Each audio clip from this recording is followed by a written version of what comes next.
Hi, g'day Money Miners. Welcome to the show. Friday, 12th of May. The weekend is approaching us, and today we've got a special guest coming on board, Sam Berridge. He runs a couple of resource funds at Perennial. He's had 11 years there. Background as a GO. We've got him on the line, and we're going to get into everything macro, micro, and mining company specific. Sam, welcome to Money of Mine, Cobber. How are you, mate?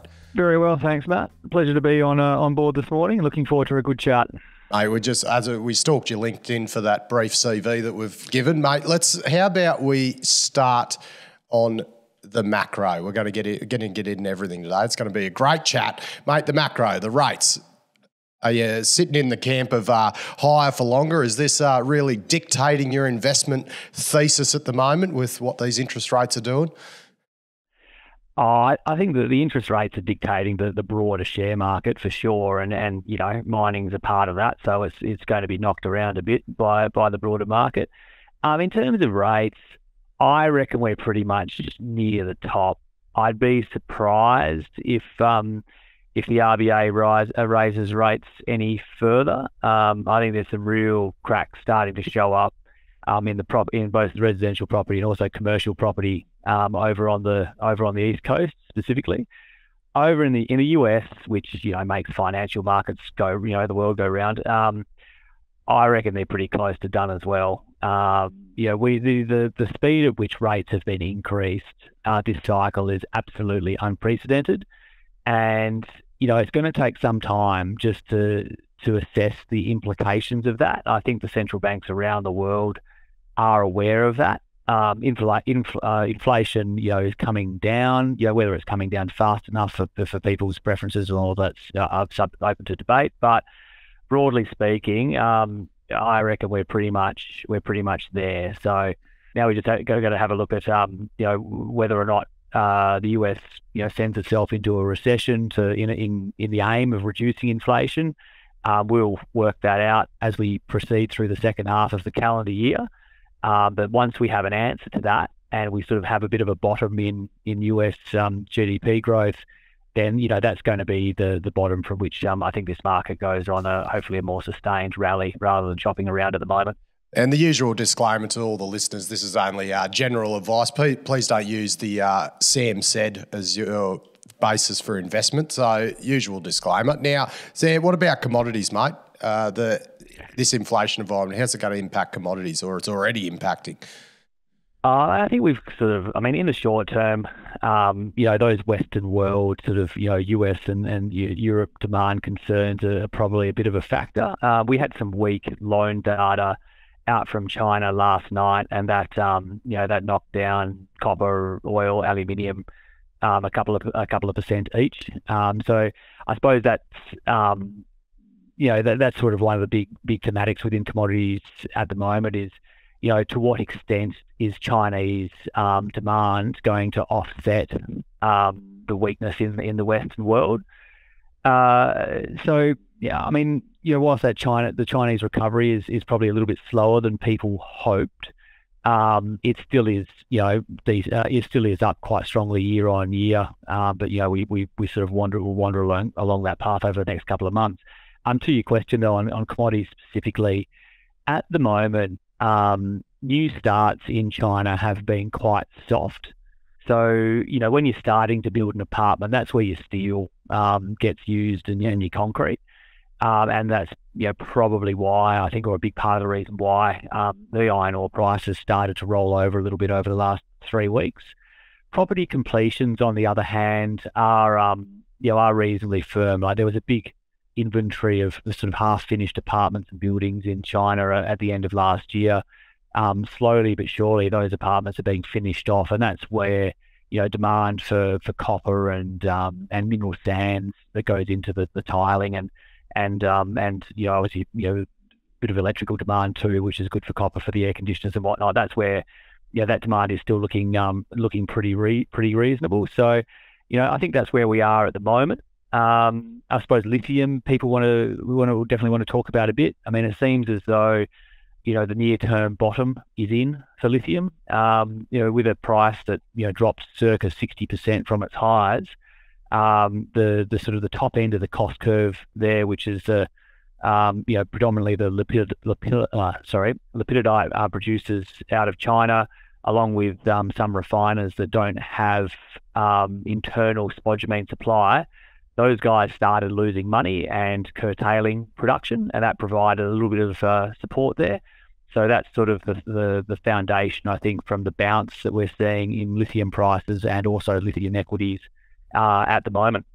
Sam, we've heard you sort of speak a little bit about the role of a professional investor is to sort of spot inefficiencies in the market, and I was chatting about this with JD earlier. For our entire career in finance, it basically felt like those inefficiencies didn't revert in the way that a rational investor would expect. Do you think that phenomenon is changing now? At the small end, I don't think so. So I mean, inefficiencies in the market can last for it's for up to 6 months, or sometimes they can be sort of priced out within a week. I mean, and then the higher you go up the market cap and liquidity spectrum, the more and more efficient the market becomes. So if you're looking for inefficiencies in the market, then you're down at the micro end. I don't know if things are becoming more efficient at the sort of small to micro cap end of the market. Certainly, or definitely up until recently, the number of sell side analysts, so all the stockbrokers covering the micro cap end of the market was reducing. And so that means less research written. It means that numbers or consensus numbers end up being updated less often, and so that lends itself to the market being more inefficient than anything. In the resources space specifically, it's probably improving just a little bit, being that there's so much money being raised out of the resources sector, so therefore more research gets written on it. But there's so many companies out there that analyst coverage at the small and micro cap end is still very thin. So that lends itself to to those inefficiencies lasting for a reasonable period of time. So your argument is that the more broker research, the less inefficiencies. I thought broker research was always conflicted. There we go, sir. At the small end of the market, that's probably fair.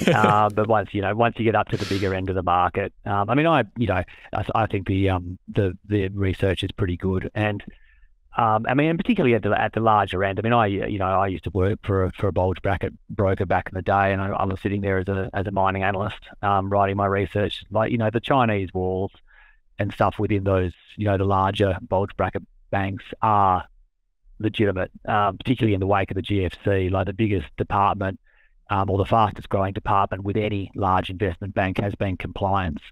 So, they, I think those Chinese walls are legit, maybe down at the smaller micro end of the market, possibly not so much. Sam, I'm interested to get your take on M&A. So it seems to be pretty hot at the moment, and without getting into any company-specific type of deals, where do you think we are in the cycle in commodity M&A? I think we're probably still at the beginning of it. One thematic that is very important and I think driving a lot of M&A is the shortage of staff and decent teams for developing new assets. This is an anecdote that's been thrown up at the CESCO Copper Conference over in Chile recently. It's an anecdote which is repeated on conference calls throughout the year, is that greenfields development teams are very hard to come by at the moment. So that means buying existing assets becomes more and more appealing than building new ones, particularly not just for the asset itself, but also the expertise and the staff that come with it. So I think that's a reasonable part of the driver of M&A, and that thematic of a skills shortage is not going to be resolved anytime soon. So, on that basis, particularly as we're going through this period of, slightly soggy Western world demand, I think M&A is going to continue, because the companies embarking on that M&A, they're not looking at sort of, November, December this year. They're looking at 24, 25, 26 at these deficits in various commodities, almost into perpetuity. That's what they're looking at. And so I think we've got a while to run yet in this period of consolidation the industry is going through.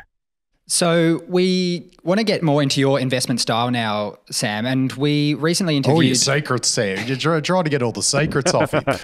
We recently interviewed this guy out of Canada, Warren Irwin, who runs a Rossell Asset Management over there. And his style is really picking projects at an early stage and then trying to see them through to being bought out by a major. And just interested to hear how your style sort of contrasts with this style.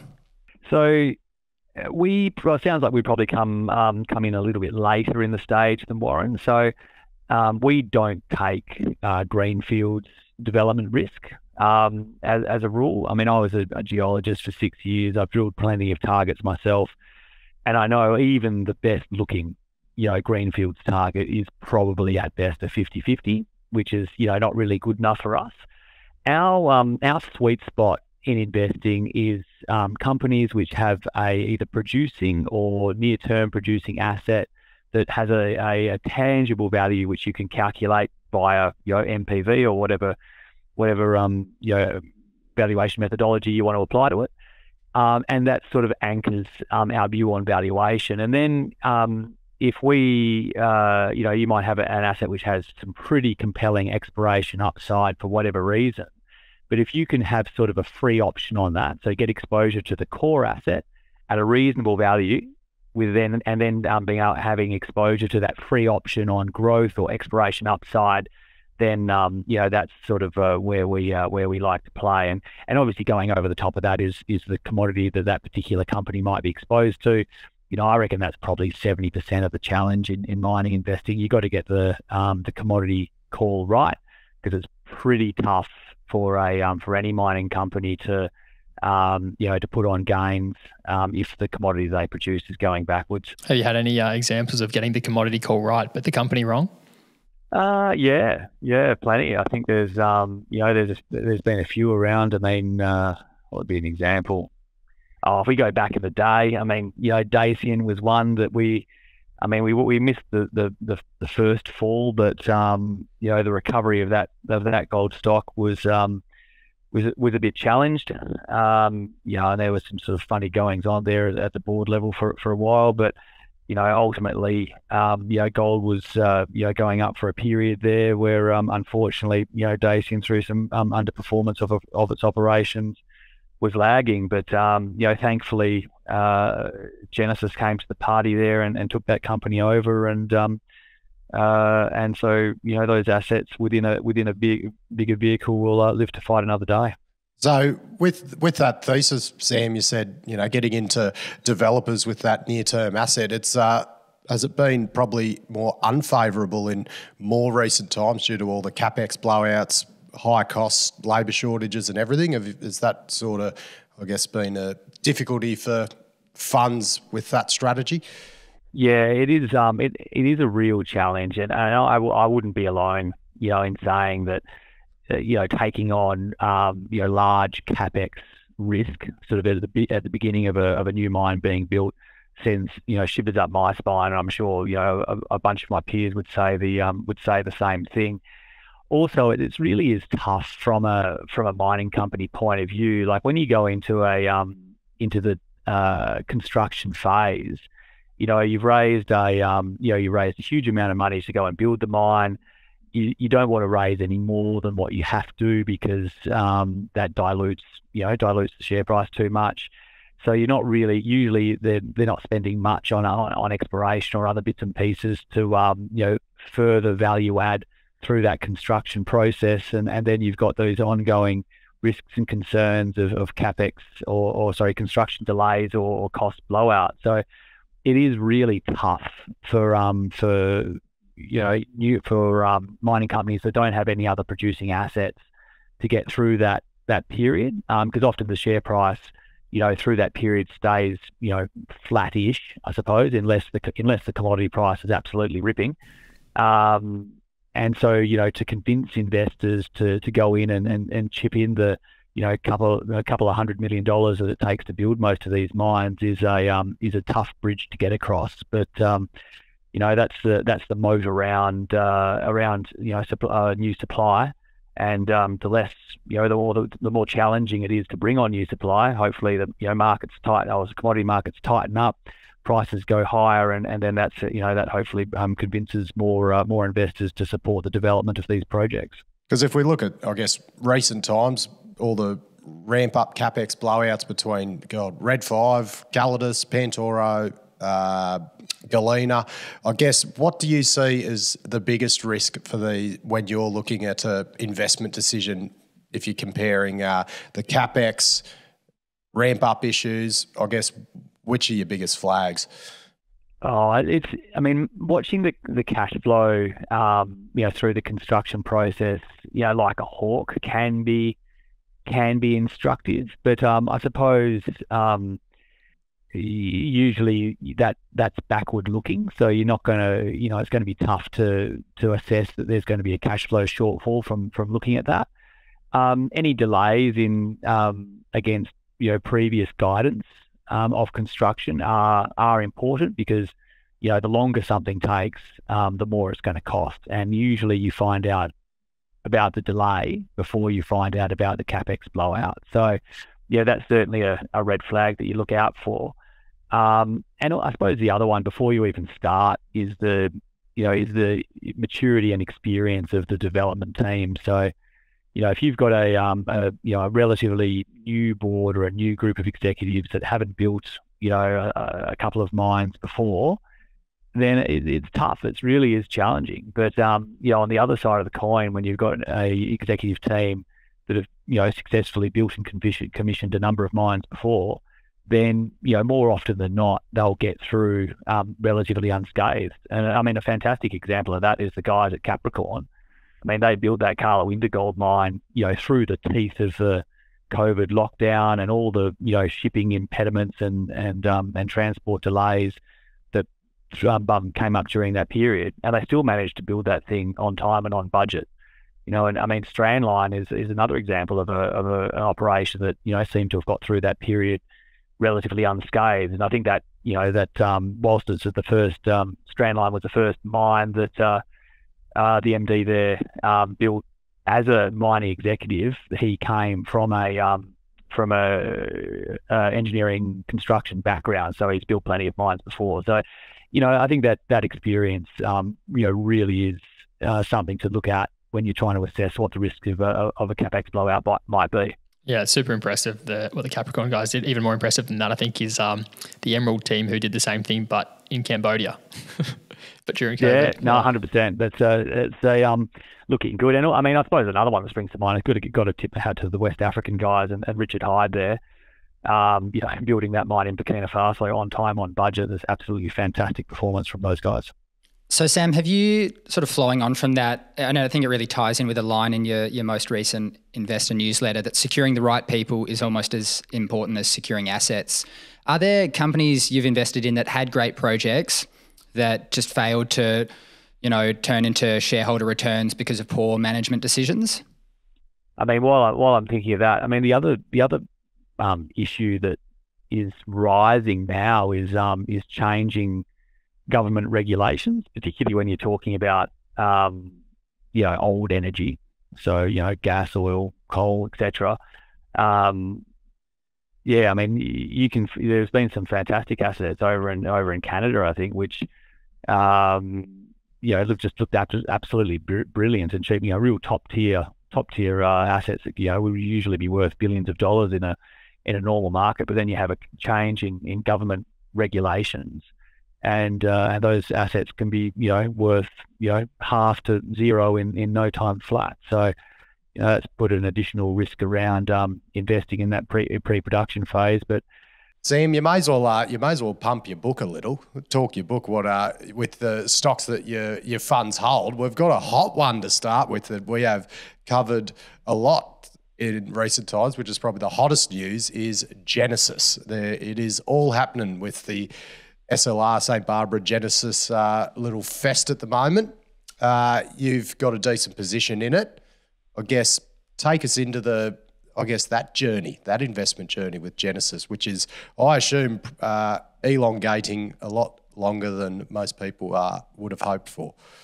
Yeah, I think so. But I mean, ultimately this bit of competition here between Genesis and Silver Lake over the St Barbara Gwalia asset will be resolved in a couple of months, which is not a big period of time for an investment. But our history with Genesis goes back to before Rayleigh blessed it with his presence and jumped on board. So we're fortunate to have a position pre RF, and then coming forward, I think that Ulysses deposit there, is a genuine high grade, reasonably low cost operation, and the synergies I think of that mine or that deposit, going through the Gwalia mill, I think are substantial and undeniable. I mean, it is a very salient point that Rayleigh makes,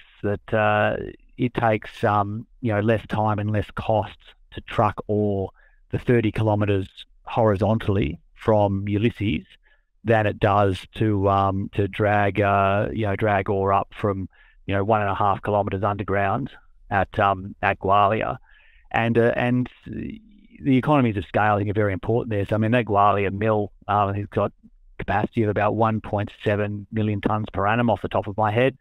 It's nowhere near full. It's running around sort of 1.1, 1.2 million tonnes per annum at the moment, just out of the Gwalia underground, and is struggling to run at that level, as we've seen from successive quarterlies from St Barbara. So the synergies there are substantial and legitimate, and I think the onus is on Silver Lake to make the case for why their offer is better in the context of the synergies that Genesis has on offer. Well, we'll get into the Silver Lake synergies. I want to ask the Genesis valuation, but $600 million company. I think it was 580 this morning. They've got the 2 million ounce Ulysses resource, but 800 odd thousand ounces of that is still inferred, and they've got 80% of the Dacian mill. Do you see? Are they a very high valuation? Do you think, for what they've got?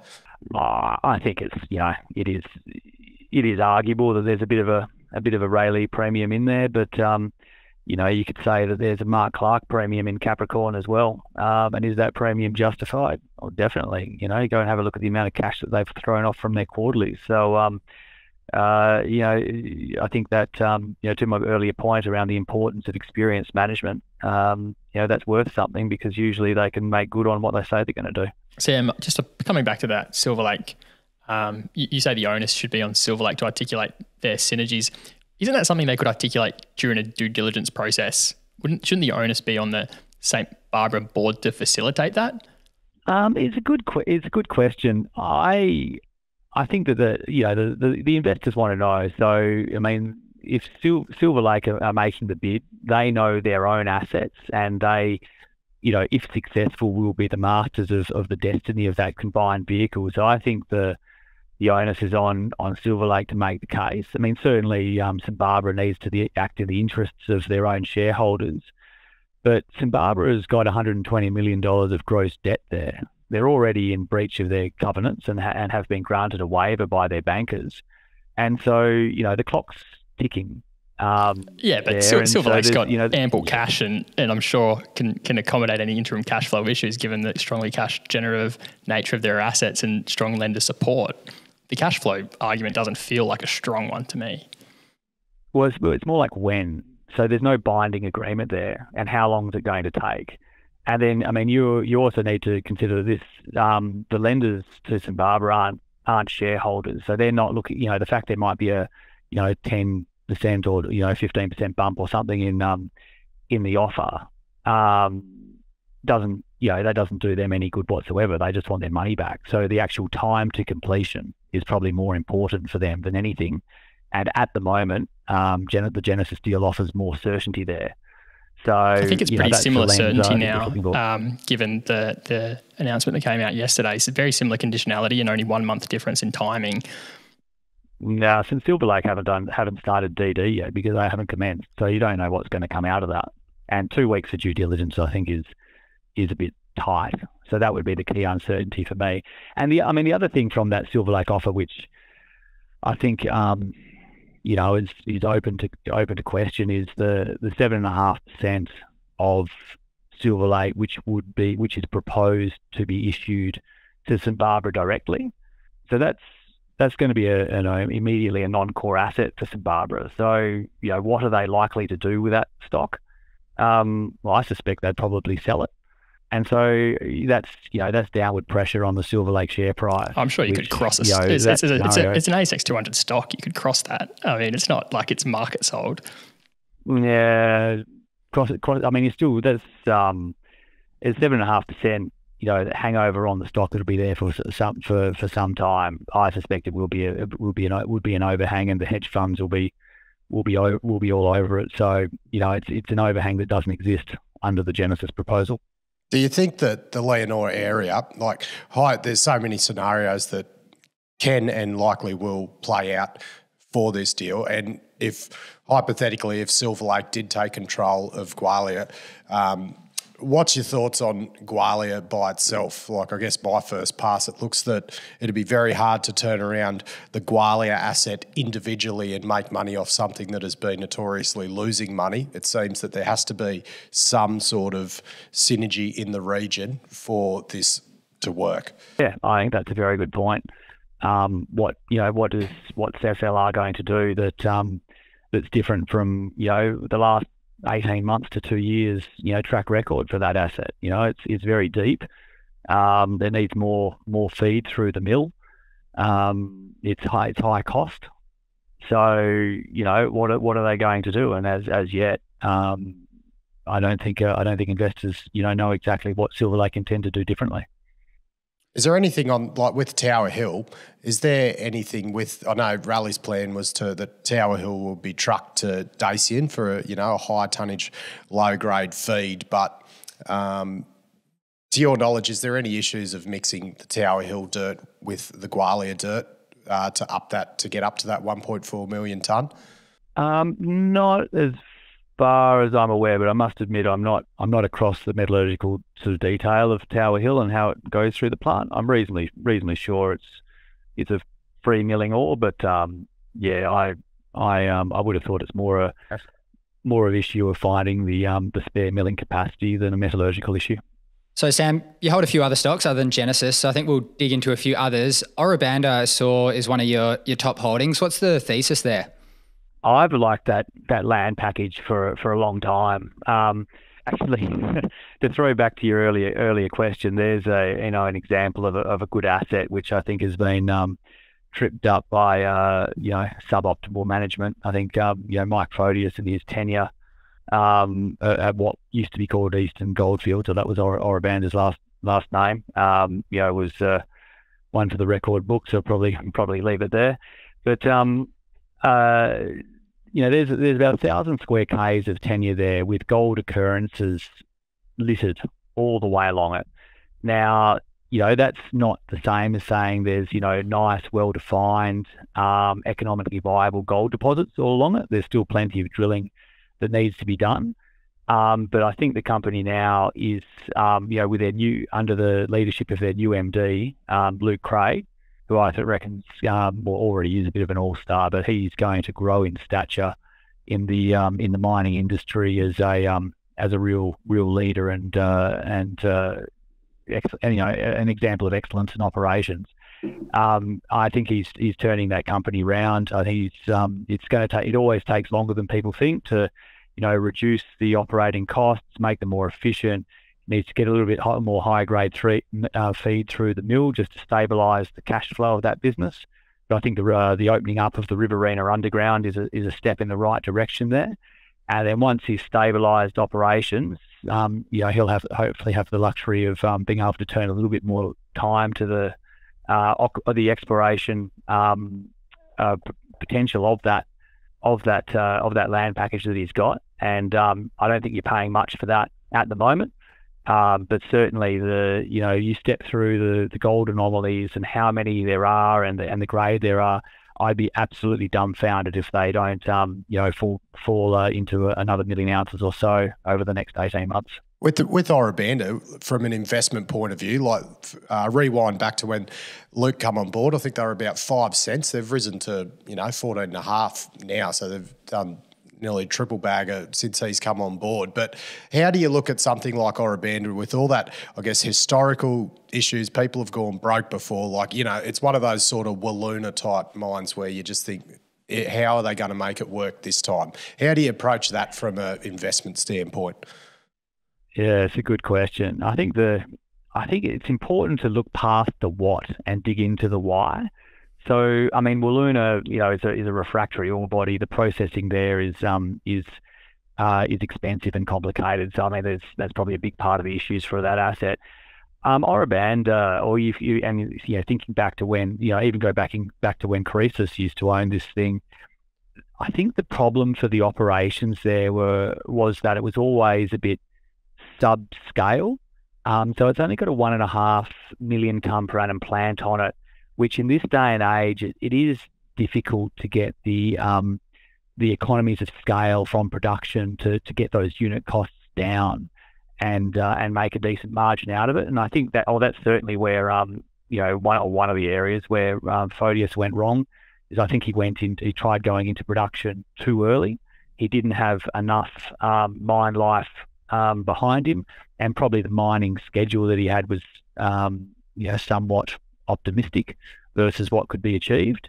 Luke Cray probably has inherited a lot of those problems. So the mill's kept on spinning through this process, but they're, bit by bit, the company is slowly sticking more and more mine life out ahead of them. And that just gives a little bit more room to breathe, to optimize operations, give yourself some time to get into some of those higher grade ore bodies, get that higher grade through the mill, and then put that money back into to exploration to continue to extend mine lives, and then be able to take the best part of those mine lives and get them through the mill first. Sam, I've got a bit of a contrarian style question for you. Are there any These are the good ones. I like these ones, JD. Have you got a stock or multiple stocks that you think are just really mispriced at the moment? Good question. I think one stock that would probably fall into that basket, I think, is Cooper Energy. I stick this stuff all over LinkedIn, but the gas price in Victoria yesterday, I haven't looked at it today, was about $18 a gigajoule. That is an absolutely roaring price for gas. I think the value of the resources that Cooper have got are being undervalued, I suppose, due to some constant disappointments with their production. But anyway, I think those will be resolved. But I suppose that's in the energy space. Pivoting back to the mining space, I think a stock that probably warrants a good look would be AIS. So they're they did have a rough quarter in March. Were cash flow negative and got sold off as a result. But if you dig through the detail of their quarterly, a big part of that negative move in cash flow was due to a inability to get ore through the Ernest Henry mill. And so they had the cash going out the door to mine that ore, but that's largely sitting in a stockpile outside the mine. So that's sort of like a working capital build. And I think in the quarterly, they put a figure of about $25 to $27 million worth of copper metal that's just sitting in stockpile there waiting to be processed. And so that will go through Ernest Henry over the next couple of quarters. So there's a big working capital unwind there that'll end up on the balance sheet, which investors like to see. And then on top of that, after was part of the acquisition of the Round Oak, the Round Oak assets a little while ago, a big part of the investment argument there was the coming uptick in grades and production at Tritton, which is their biggest asset. We're starting to get into that now. So coming into the middle of June, towards the end of the June quarter, we should see, or we will see, a reasonable tick up in grade from Tritton, and that tick up will continue over the next 18 months or so as they access some of those higher grade ore bodies. So, that's the bottom up view. Top down, the copper price has softened a little bit, as I was saying earlier on. So, you need to, assess those things as they're moving around a bit. But certainly, if the copper price puts in a bottom and starts heading back to $4 again, there are some strong bottom up drivers in place at Eris, which I think are, not being adequately reflected by their, 320 mil market cap at the moment.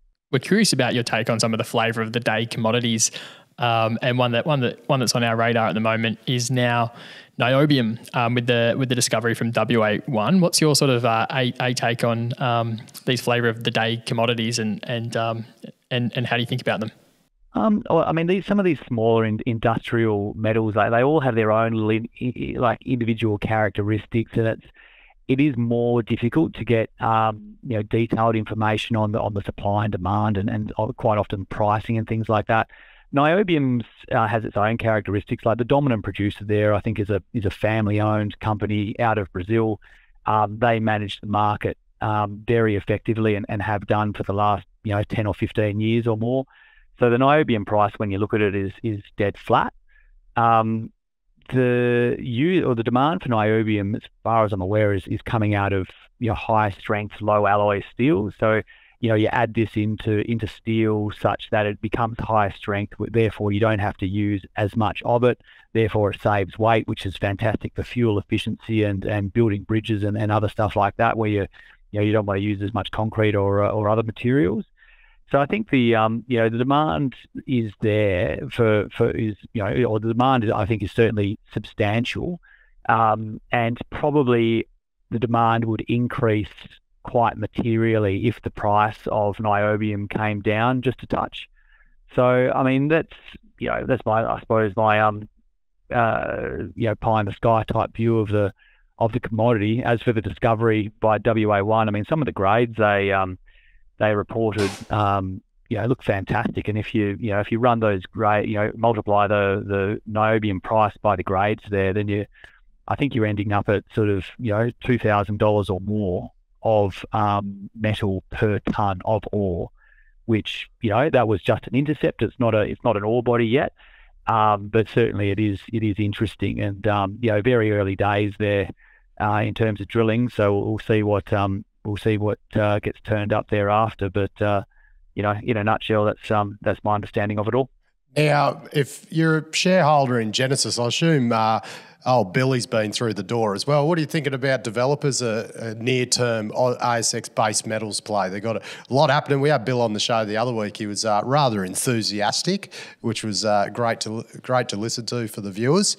Woodlawn coming on, the hybrid thing with mining services. There's a lot happening there, a lot of promise. He says he's getting a $3 to $5 billion market cap undiluted. So we're keen to hear about everyone's thoughts on the journey towards that. I've never known Bill not to be optimistic. You can run into that bloke. Oh, mate, he does it so well. You got to add to even Trav loved it. Trav hates promotional stuff, and he even wooed Trav. So that's a testament to him.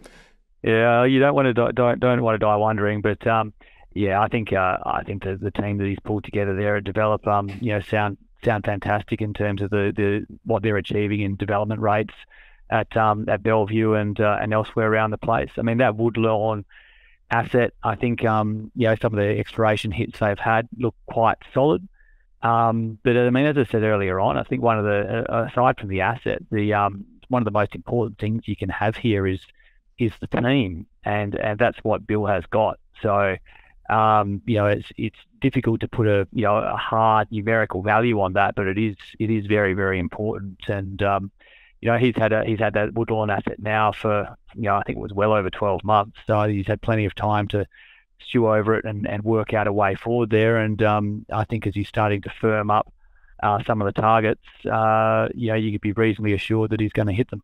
But then I guess my question was that I posed after, like getting to $3 to $5 billion, I can't see it being done just with Woodlawn. We could have hyperinflation. Yeah, this is true. Woodlawn and Sulphur Springs. I guess other acquisitions must be on his radar to grow his to grow his asset base. I guess I can't see him relying purely on organic growth within those assets he currently has.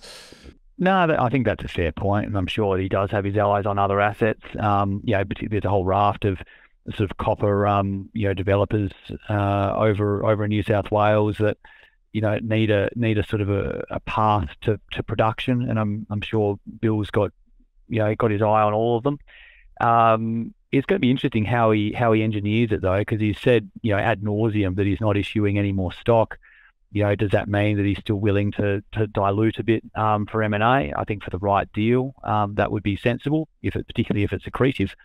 So that's probably his path forward there. But trying to second guess what exact assets any given person's going to go after is always pretty tough. But I think you're dead right. He's got his eyes on bigger and better things, I'm sure. He might get a massive loan facility off Mr. Ellison, considering he's a 13.7% shareholder. So there's potential synergies there in the future with MinRes. I don't know. I keep reading into that one. I keep predicting it. I hope something happens. It'll validate my podcast comments. Right, the boys are getting angry at me. I'll hand back over to them. They're giving me death stares talking too much. Sam, we've chucked together a quick fire round of questions. So just one word or one sentence answers, and we'll just tuck straight into it. How long do you like to hold positions for? It depends on the value. Like, you might hold a position for 12 or 18 months if the investment proposition is good and the share price is not going anywhere. Whereas you could enter into a position and have the share price rally 3 months afterwards and hit hit what you think is fair value and be out. It all depends on how quickly the market re-rates. We're banning the word depends from the future questions, Sam. What's your most contrarian view on the market right now? Looking at the portfolio, I mean, I think it's the outlook for gas as a commodity overall. It's much maligned. I don't think any of the major sort of exposures, or particularly the mid cap exposures to gas, are all priced as though that commodity is never going to go up again. But I think and you're hearing more and more in sort of popular comment, is that any sensible decarbonisation scenario is going to rely on gas for for decades to come, and whether that's in the Perth Basin in Western Australia or over in some of the other basins over east or elsewhere around the world. I think that's a commodity which is prices is come well off, but I think there's plenty of upside still to come there. Sam, what is the best undeveloped mining project out there? Oh, at the moment, I'd probably say De Grey's discovery up there in the Pilbara. I mean, that's an absolute cracking discovery, and there hasn't been one like it for many years, I think. So they'd have to take tick that box, I think. Right. Balancing CapEx, sovereign risk, labour costs all together, what's the best jurisdiction to build a mine? It's probably have to go to be in Australia, and then it's even with the CapEx and the labour.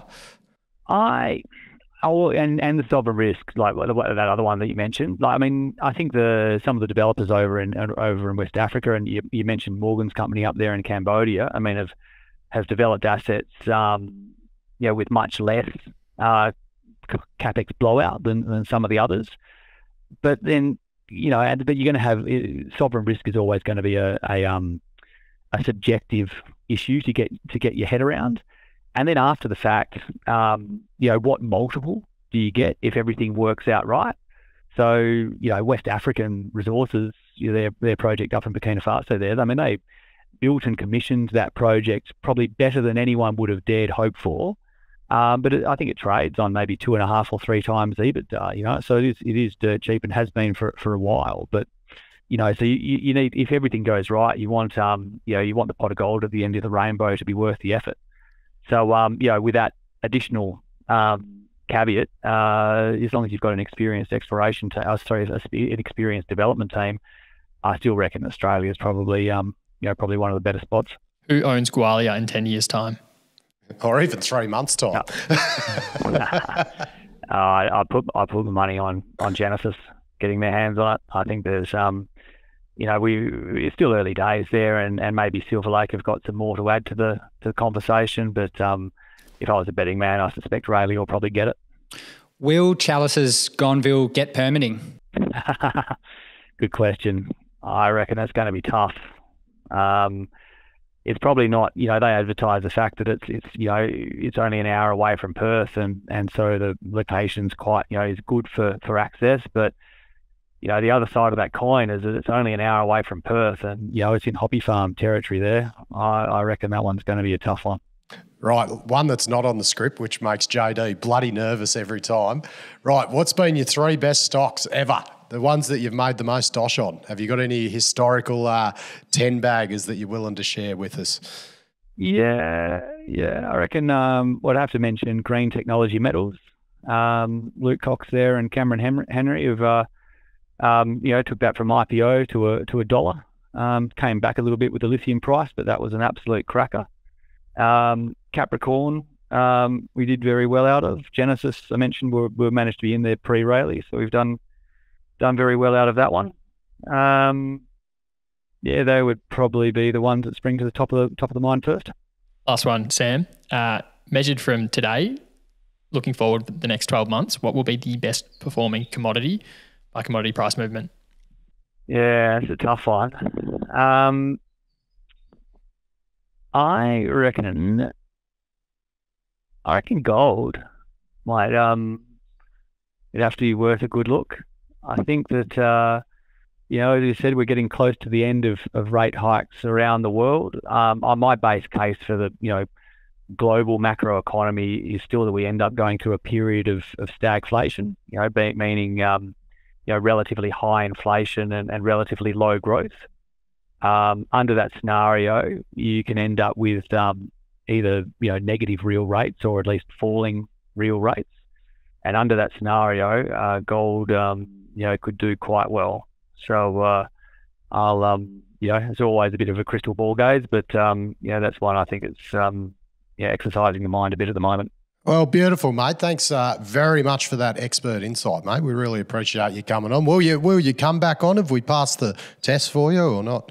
Oh yeah. No, I'll come and have come back and have another chat at some point. And I'll just be careful about waving that term expert around. I mean, experts just grip under pressure. So everyone's a punter in this game. It's you can't get too far ahead of yourself, otherwise you end up tripping up. So just trying to do my best. We're getting a lot of social engagement with these so-called punters too now, mate. So none of the experts though. Yeah, not there. We'd rather talk to the experts, mate. Beautiful. Best of luck with your educated punting, you'd say, and we really appreciate you coming on Money in Mine, Cobber.